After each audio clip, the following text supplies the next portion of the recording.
আসসালামু আলাইকুম।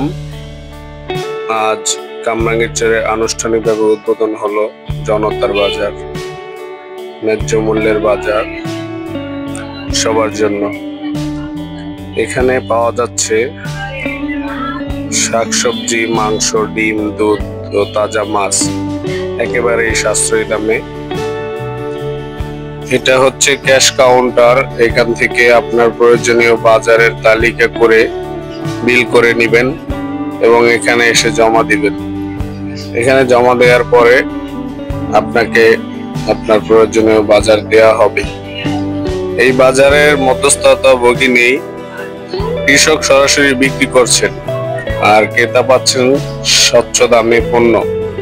জেলা প্রশাসকের উদ্যোগে স্থানীয় উদ্যোক্তা ও যুব সমাজের সক্রিয় অংশগ্রহণে চলছে এই বাজার। সাধারণ মানুষ দারুণভাবে গ্রহণ করেছে এই উদ্যোগটি। এটি শুধু বাজার নয়, এটি একটি নতুন ভরসা। জনতার বাজার, স্বচ্ছতা, সাশ্রয় সবার জন্য। আসসালামু আলাইকুম। সবাই ভালো থাকবেন, সুস্থ থাকবেন।